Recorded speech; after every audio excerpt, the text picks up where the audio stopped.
오늘은 진짜 내면의 목소리와 가짜 목소리를 구분하는 방법에 대한 이야기를 나눠보려고 합니다. 진짜 목소리를 구분하게 된다면 우리가 공방이라는 이 일을 함에 있어서도 풍부함은 배로 늘고 부족함은 줄어든다 라는 이야기를 해보고 싶습니다. 진짜 목소리란 양심에 거리낌이 없고 선하고 세상을 이롭게 하고 행복하게 만들고 무한한 만족을 주는 목소리라는 생각이 들었습니다. 그래서 계속 긍정적으로 발전되게 하기도 하는데요. 반대로 가짜 목소리는 죄책감을 가져오고 양심의 거리낌을 들게 하기도 하고요. 교만을 만들어내고 타인을 배척하고 손해보기 싫은 마음을 갖게 합니다. 저는 늘 노하우를 어디까지 나누는 게 현명한 걸까? 이런 고민을 참 많이 했습니다. 수업 시간이 만약에 1시간인데 그게 넘어가면 어떡하지? 추가금을 받아야 하나? 몇 분부터 받아야 되는 거지? 규정에 정해진 것 이상으로 요구하는 분들께는 어떻게 해야 공평하고 합리적인 거지?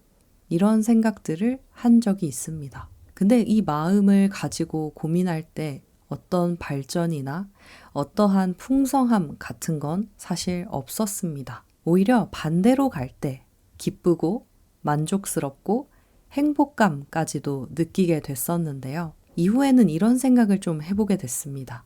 직장이 힘들어서 퇴사하고 공방을 창업하게 된 분들을 위해서 과연 내가 어떤 도움을 줄 수 있을까? 그들을 돕고 싶다. 부족하지만 내가 가진 능력으로 돕고 싶은데 어떻게 할 수 있을까? 그렇게 고민하다가 제가 생각했던 노하우라는 것들을 모아서 유튜브에 영상을 올렸습니다. 지금 보면 참 부족한 내용들인데 당시에 저에게 있어서는 참 유익한 이야기들이었는데요. 그 영상을 보시고 도움받은 분들이 생겨나기 시작했습니다. 그리고 그 영상은 제가 또 다른 강의를 촬영할 수 있게 한 기회가 되어주기도 했고요. 하나를 나누면 그것이 말로 할 수 없는 어떠한 것들로 다시 저에게 돌아온다는 경험을 했던 첫 번째 경험이었습니다. 하나 둘 누군가를 도우면 도울수록 충만함은 커지고 기쁨과 만족은 다시 나에게로 돌아옵니다. 지금만 생각하면 사실 이기적이어도 될 것 같기도 하지만 여러분은 혹시 2세들에게 어떤 미래를 물려주고 싶으신가요?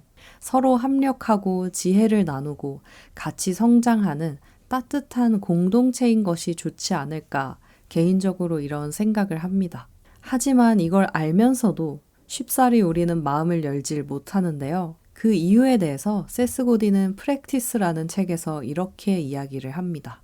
우리가 목소리를 마음에 담아두는 이유는 자신의 통찰력과 선한 마음을 아끼지 않으면 사라질 거라고 생각하기 때문이다. 자신이 충만한 사람이 아닐지 모른다는 생각 때문에 숨어버리는 것이다. 그러나 이런 행동은 우리에게 의지하는 사람, 우리의 도움이 가장 필요한 사람들을 멀리하는 것이다. 다시는 이런 좋은 아이디어가 떠오르지 않을 것 같다고 생각했지만 막상 그 아이디어를 사람들과 공유하기가 망설여진다. 아이디어를 뺏기면 어쩌나 걱정되기 때문이다. 그런데 이런 식의 마음가짐으로는 더욱 부족해질 뿐이다. 나를 응원하고 더 많은 아이디어를 낼 수 있도록 지원해주는 사람들에게서 나를 떼어내는 일이기 때문이다. 특히 사업하는 사람이 이 선한 마음을 아끼고 나의 진짜 목소리를 자꾸 부정하면요. 교만과 질투, 시기하는 마음 같은 것들이 올라오고 손해보지 않으려고 최선을 다해 애쓰게 되는 것 같아요.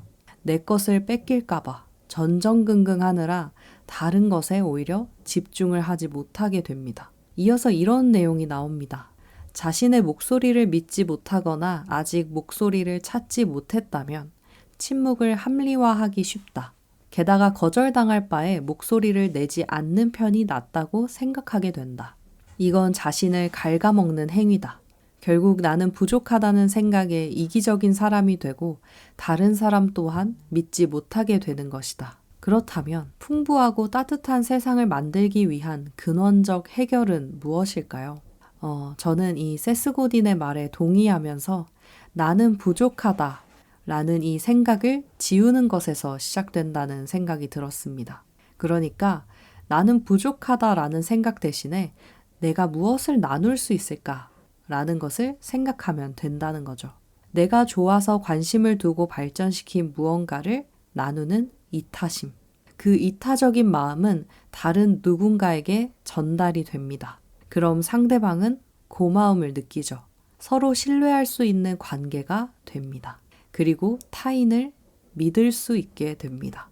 그러니까 결국 타인을 믿지 못하는 마음도 내가 부족하니까, 나누면 내가 사라져버릴 것 같으니까, 아끼고 아끼다가 나도 모르게 만들어내게 된 허상은 아닐까 싶어요.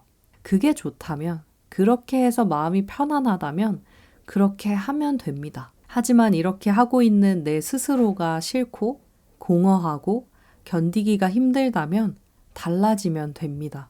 용기를 내어서 반대를 선택해 보기로 하면 어떨까 싶어요. 노하우를 나눴다가 손해보면 어쩌나 하면서 전전긍긍했던 마음을 한번 노하우를 나눠볼까? 라는 걸로 바꿔보는 거죠.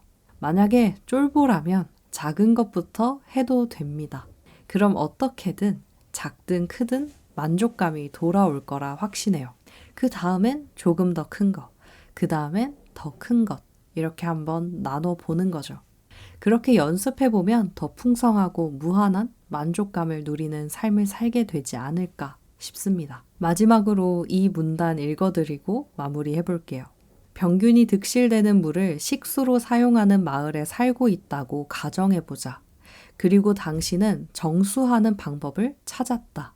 그렇다면 당신은 그 방법을 무료로 마을 사람들과 공유할 것인가? 마을 전체가 깨끗한 물을 사용한다면 마을의 생산성은 훨씬 높아질 것이다. 그 덕분에 마을 주민 모두의 생활 수준 또한 높아진다. 더 많은 먹거리를 생산할 수 있고 건강하고 안전하게 살 수 있다.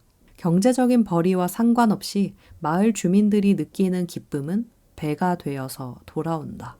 결국 우리가 공방을 통해서 하는 일도 마찬가지라는 생각이 들어요.